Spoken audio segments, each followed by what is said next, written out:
Hey, everybody. Welcome to today's show. Today we have a guest, and how he's going to help you guys out is, you ever needed a salesperson? How do you hire them? Where do you find them? How much investment does it really take? And then leading the team after that. I'm Karen. I'm a CPA, entrepreneur with big ideas, and I'm the mom. I'm Cadie. I'm a payroll specialist, business owner, and detail-oriented person that makes things happen, and I'm the daughter. Welcome to Cheers to Business. Today we have Rhen Bartlett with the Irby Group. He is the COO. Rhen, thank you so much for joining the show today. I'm so glad to be here. Thanks for having me, y'all. You, I hear, are just a guru at leading a team. I don't know about guru, but I've definitely failed a lot. So if that qualifies as being a guru. Those life lessons are painful, aren't they? Yeah, no doubt. But yeah, COO Irby Homebuyers. We're based here out of Mobile, Alabama. We're in a couple markets now. So, looking forward to some good expansion. Awesome.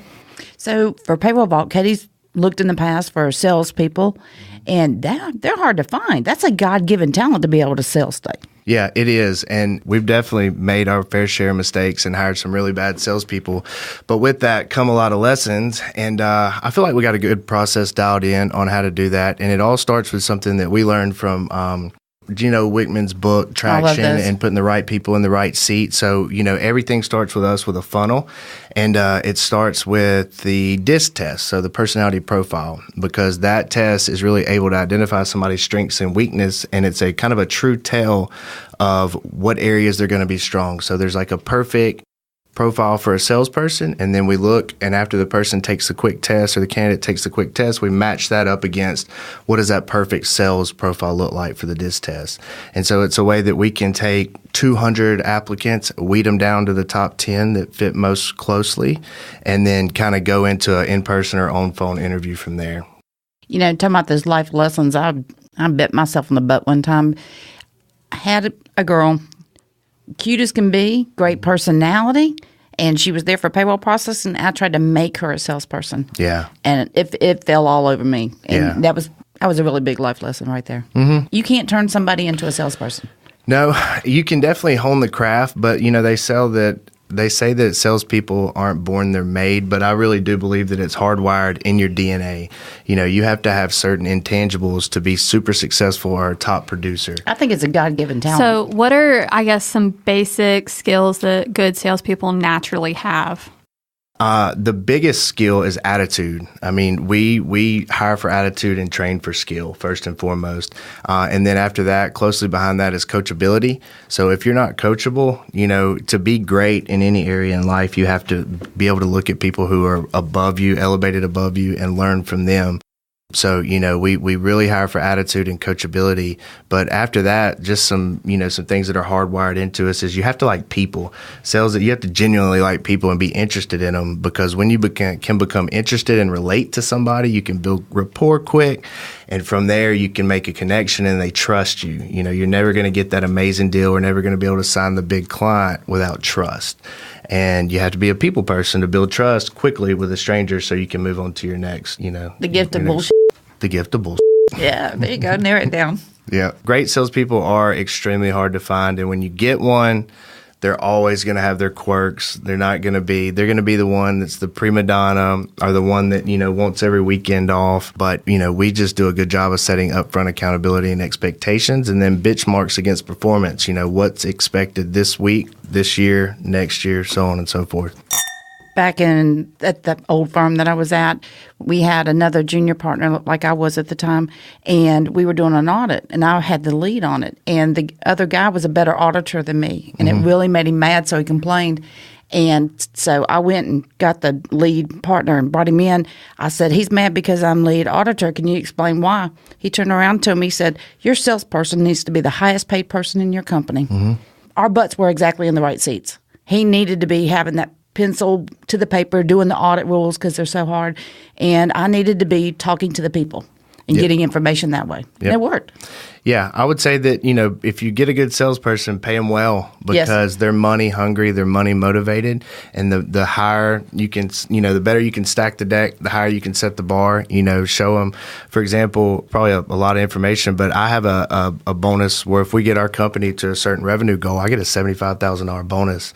I wake up every day and bust my ass to get that because I would love to see Jared Irby sign a check that said 75 grand. Well, if your salesperson is making that money, guess who else is making the money? Exactly. You want everybody in your company, I don't care, to make so much money. Mm-hmm. So, okay, you find the great salesperson.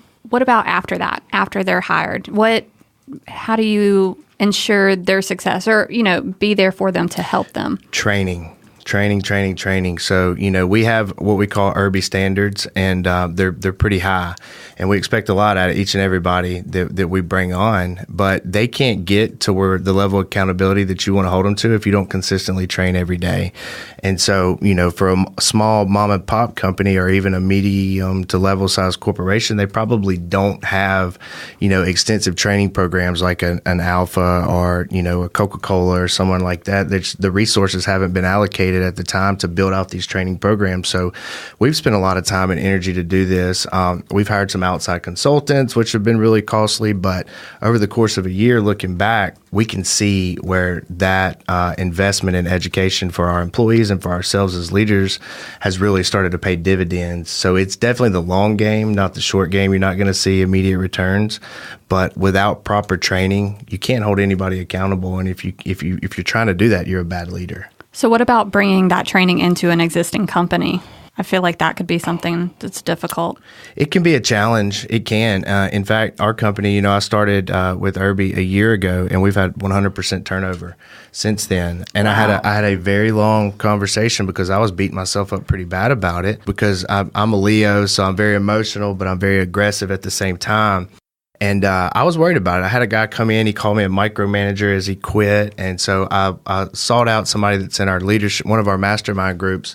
He's got like 20 years experience running a company like we run. And I called him. I was pretty down on myself. And he goes, good. It's a good thing that you've had that turnover because that means you're making quantum leaps, the standards and in your training and in yourself. And the people that are good enough for you now will not be good enough for you in years to come if you're evolving as a leader and as a business as you should be. Because most people aren't top producers. You're going to continue to educate yourself. You're going to continue to lift yourself up.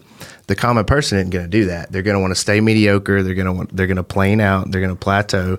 And you elevating is going to make them nervous. It's going to make them uncomfortable, and they're not going to want to work as hard as you. And so if you're not seeing turnover in some of your top people, you're probably not pushing your company as far as it could go. It's excellent knowledge. That is excellent. I don't listen to Gary Vee a lot, but every now and then I'll tune him in. And I did it on the way to work this morning or on the way here. And they were doing clips of him, and one of them was why sometimes you need to fire your highest producer. Mm-hmm. The ego, the negativity, the attitude, and that's when, it doesn't matter. It's a cancer. Get them out. And then because continuity, did I say that right?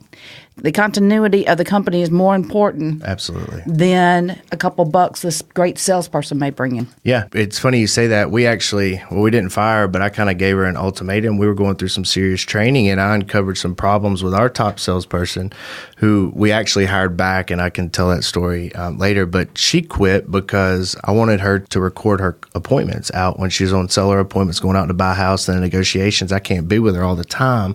And I knew she was not as good as she could be. So, and she said simply, I'm not doing this. And it really hurt our company. She was our only salesperson at the time. She was a top producer. She had a super high closing percentage. And I let her walk. She said, I'm not doing this. I said, well, get out. And she did it in a public forum in front of everybody else. Wow. And that just goes back to holding standards and not backing down. Now she has, and she went to the car and started texting me, I'm so sorry, I should have never done that. She was trying to call my bluff. Back. And I said, we cut our losses and moved on. As time went on, she just continued showing up and continued adding value to us, even when she wasn't employed. And, the time got right. We were ready to open a new market, and we kind of calculated what would be more advantageous for us as a company to bring this lady back, give her a second chance. Yes, she did mess up. She's, over and over and over proved she's sorry. We could plug her right into the Pensacola market and keep booking along. And guys, she's come back in. She's got a better attitude. She will, do whatever we ask. So maybe that's another point too, is do you give an employee a second chance? And I think it's very dependent upon the situation, but in this chance we did, and it's worked out pretty good. Yeah, I'm glad it worked out. Yeah, I know. I have trouble with ultimatums. No, I'm not playing. I'm just not playing. This is our lives. Yeah, this may be a job for you, but this is still how you feed your family. It needs to be run like a business. Yeah. I tell people all the time, they ask me why I'm so serious and so intense. It's because I'm not employable. I can't. Fortunately, Jared made me a partner, but if I get fired or parted ways, I can't go to another place and get a company. It's just it's just not going to happen. I'm going to have to go start my own business. So it is life or death. I got tuition to pay for my daughter's school. It's real deal. So you have to carry that level of intensity, and you have to have a will to win. Yeah, and it's a different mindset when you own your own company. Who's not going to get a paycheck? Yeah. Us. Yeah. You have other people's livelihoods, other people that are depending on you. It is a lot of pressure. It is. We have, I don't know how many people, 15 or so in the office, maybe a little less. And if their families eat, that's dependent upon my actions and my leadership every day. Well, and it's that balance of you want each of them to be happy individually, but at the same time, you have to separate that from the organization as a whole and making sure that it's functioning properly. I think that's one thing that I've learned, that balance. Yeah. Yep. I've said to somebody, you are one person on this ship, and I cannot let this ship go down. I have to look out for everybody in the whole boat, not just one person. I can't do that. Yeah, and we had that trouble too, and it kind of all changed for us when we kind of brought everybody together and just stated our mission, our passion, and our purpose. And so our mission is to be the biggest real estate investment company in the country. Our passion is raising up communities and giving people safe, happy, healthy places to live. Purpose is to create leaders within our companies that can go out and then create other leaders. One of your associates is in West Mobile Rotary with me. Sam. Yeah, I love her. She's awesome. So great. Yep. She's awesome, and she's a testament to what true training can do. We hired her as kind of a community development type of person. That's a tough position, and we had an acquisitions position open up, and she had no prior sales experience, and that girl has bought 7 houses this week. All at 30 cents on the dollar. So to go out and somebody who thinks their home costs $100,000 and you get them to sign on the dotted line for $30,000, that takes some skill. She's a machine, but she got. I like my house. I'm not going to talk to her about my house. Yeah, don't, because she'll get it from you. But we put her in a good training program with some good leadership. And she's been super coachable and had a great attitude, and she shows up to work every single day and gets after it. And her boyfriend's a doctor, and she will probably make more money than him this year. Wow. So what measurements do you guys focus on within your organization? So we have what we call KPIs, key performance indicators, and we report them pretty heavily. And each position has different KPIs that they have to follow. But for the acquisition guys, it's number of calls a week that they make, outbound calls. It's number of appointment Talking about cold calling? No, we don't really do. It's leads that are in our database, people that have contacted us from any type of marketing. So they have to make 150 calls a week, and then they have to attend 15 appointments. And of those 15 appointments, they have to make 15 offers, and they are supposed to close 3 deals per week. And then there's some other ones that are not as important, but those are the main ones that I kind of focus on, And then like the lead managers, they're salespeople too, and kind of to speak on that, we say everybody in our company is a salesperson. You should be a salesperson in life in general. You have to sell your spouse on marrying you. You have to sell, the boss on giving you the job. So, even my executive assistant has KPIs, like my inbox needs to be on 0 every day. And that's one of our KPIs. Everyone has a KPI. I love that. Yeah, me too. And I'm assuming you guys have like a software that tracks all that. We do. Yeah, we do. So we use like CallRail that tracks the calling, and we have an appointment tracker and stuff. So yeah, we're pretty big into technology. Jared's a pretty big tech geek and can code really well. And then you take my ideas with his coding ability, and we've made some pretty cool stuff come to fruition. Great partnership. Yeah, it works. Is there any online, a small company starting up and somebody trying to sell, quote unquote, their product, their service, whatever. Can you recommend anything online that's, cost effective for somebody could maybe go check out, or who to follow, who to listen to? That's a good question. So like maybe some type of coaching? Yeah. What tools, whether YouTube, podcast, Spotify, whatever, that people just starting out can learn and go sell themselves? I have two answers to that. The first thing is YouTube. There's just tons of material out there. Grant Cardone's really good. I would say find the biggest and baddest in your industry and just do everything that he does. And then to that same person, if that person exists in your community, go to them and find out how you can add value to their business. Offer to work for free. If you want to be a photographer, go to the biggest and baddest photographer and say, hey, I'll carry your cameras around for you. And through that service, you'll get an education that is unmatched by anything that you could ever pay for. There again, the investment. Yep. You're just investing in yourself. Well, and that sacrifice up front. What can I do for you? And then naturally you learn in the process. Absolutely. It's so easy, but people seem to have a hard time doing it. Yep. So it seems like your sales hiring is really scientifically based, more than just gut instinct. Hey, I like this person. Nick Saban's recruitment is. Absolutely. And I try to run our company like Nick Saban runs his football team. I say that, people hate it, but there is some science and some psychology that comes into play. And I try to keep I try not to look at people's Facebooks because I prejudge, especially now.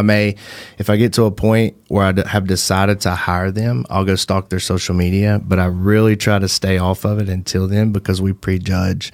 Some of our best employees I probably wouldn't hang out with on the weekends. They're just not me. You know what I mean? But that doesn't mean that they're not amazing at what they do. And had I went and looked at their social media beforehand, I would have been like, I'm not going to get this guy in here. He's not one of me. But the dude is a killer. He's the best guy I got. There's an art to it, but there is some psychology-based hiring principles that we operate off of. I don't think that the leader of a company needs to be hanging out with the team anyway. No. I tell them in interviews, you have your friends, I have my friends. If somebody dies, God forbid, out of respect for you, I'll go. But I'm not going to do a Tupperware party, your kid's skating party, or buy candles or jewelry. Yeah. It's just not going to happen. I'm not going to do that. Yeah, there has to be a separation and an understanding of, who's the boss, and that respect barrier exists when that is maintained. And it's respect for each other, not just one-sided. Yep. Been there, done that. Live and learn. Mm-hmm. We call them life lessons. When a business first starts, you may not necessarily know how the team needs to work together. Especially when you start off solo and then you add one person. 2 people working together is a whole lot different than 6 people working together. Or 15. Yeah, we've learned a lot through that, and we've had to move and shuffle some people around. What's made us really successful is tabling our egos at all time. I tell everybody in the team that they don't work for me, I work for them, and I'm there to serve them. Leadership goes up and down the ladder, and as a leader, you truly have to adopt the mentality that you're here to serve your guys, you're here to make them better, you're here to lift them up. Ego has to be tabled, and communication is key. One of the biggest things I've struggled with is believing that people operate and view certain things the way that I do when it's the complete opposite. The way I analyze or see a situation is so different than someone else, and perception is reality. So they perceive a situation one way is different than you. They think they have to take certain actions to get the desired result. You think you have to take one, but when you come together and over communicate about that, that's when you really start to see some traction. And I would advise people, what I've noticed is that people tend to get offended when you try to change their butt to a different seat. Mm-hmm. And it's not that they did anything wrong in that seat, but this seat would be so much better. Yeah. For whatever reason, personality, there's so many different makeups of it. But getting the right butts in the right seat, people get an ego sometimes. Just because I say try over here doesn't mean you were doing bad there. Right. But see if it's more of what you want. Because I ask them, what do you want? Where do you want to be in 5 years? What area of our business do you like the best? Yeah. And there's some pretty cool stuff out there. There's a test called the Culture Index. I need to write that down. Yeah, it is phenomenal. And what that does is it's an identifier of strengths and weaknesses, very similar to the DISC profile, but it's a little more accurate, And for example, we had a guy working lead manager. This was one of my mentors had a guy working lead manager, and he was a straight rock star. He was killing it. Took the culture index. The culture index stated that he should be in a title transactions seat. He approached him and said, hey, listen, I know you're doing a wonderful job here, but this is what I'm finding. Do you get any anxiety talking to sellers? And the dude broke down crying, and he was like, I freaking hate this job. Like, Wow. I've never wanted to disappoint you. I've never wanted to tell you that. I come here, I have to support my family. They moved him over to title coordination, and they just saying they've seen a snap in his personality, just a completely different person. So Culture index. The culture I wrote it index. down. And it's pretty expensive. It's like $15,000 to get it for a company. Wow. But it's an investment. You put the right people in the right seat, it'll pay dividends over and over again for years. So Everybody's it's really cool. God-given talents. Exactly. So at what point do you think a team needs to really focus on implementing these investments? From day one. I think you have to adopt the mindset that, business is all about bettering yourself and those around you. And you have to have structure. You can't go out and build a skyscraper without a solid foundation. So, if I could go back and do everything over again, I would look at where I wanted to be and then build the foundation up to that instead of having to go back and kick cylinder bricks under some legs to keep the building standing up. Well, I think a struggle people have too is knowing where they want to be. Mm-hmm. It's easy to be day in and day out, doing the work every day, but Get lost in the process. You can get lost in the process. So taking that, what can you touch on that? Really pausing to reflect. So, and we do quarterly meetings. So we take our leadership, we lock ourselves in a room, and we reevaluate every quarter because the destination does change. A year ago, if you asked us where we wanted to be, we would say we want to do, 150 deals and, net $1 million. If you ask us where we want to be now, it's I want to buy 2,000 doors, 40 single family, and I don't really care if I net any money because I'm building wealth, through real estate. Of course, we all have salaries and stuff, but, and we want to be in 49 markets. I need an office in every state in the mainland. So you have to reevaluate, and we do that quarterly, and it's called our quarterly meetings. We actually pay a consultant to come back as a mediator and keep us on track. He's an EOS implementer, which is really cool. But we set quarterly objectives, and then we set rocks, and we review, did we hit... You are doing traction. Yeah, we do. Or full-on implementation. We come back and did we hit our rocks? If we didn't, is there a problem? What's really scary about that traction thing is when we come in and implement it, the guy takes everybody out of their seat. So like me as COO, I was no longer COO. I was interviewing for a job. He matches you up against your DISC profile, shows the rest of the leadership, and then they vote if you go back in that seat or not. Holy cow. Yeah. So, it was scary. Yeah. And fortunately for us, we had done a good job at putting people in the right seat. I had read the book prior to that, so I kind of knew how to navigate that situation.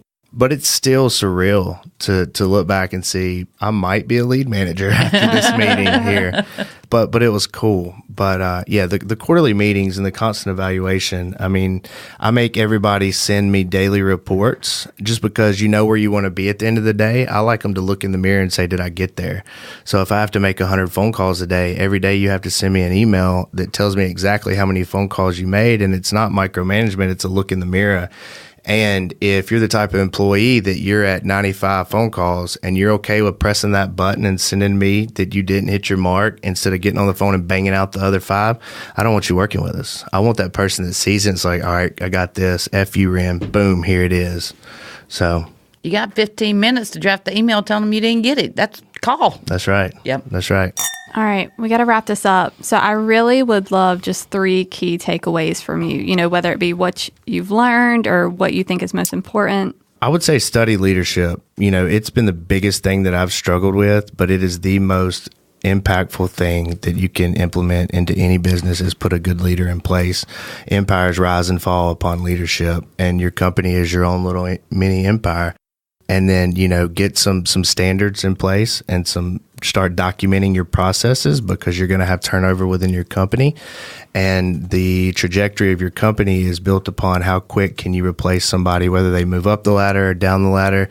You need to be able to keep going, and you do that through documentation of the processes. Cheers to Rhen. Cheers to Rhen. Cheers to Irby. I think this is great. Give us a book to read. Your book recommendation. My number one favorite book of all time is The Law of Success by Napoleon Hill. I read it every year. It's 35 hours on Audible, or it takes me about a month to read it, but I get something different every time. It's the book that changed my life. I was a server in a restaurant 6 years ago, and that book really did it for me. So I always tell everybody I buy it for presents every year. It was written in the early 1900s, so there's some cultural differences now and then, but the lessons that you get from it can really change your life if you put them to work. Awesome. Well, thank you again for joining us. Absolutely. All right. And before we go, I do want to give a shout out to Brooke at Donkey Market.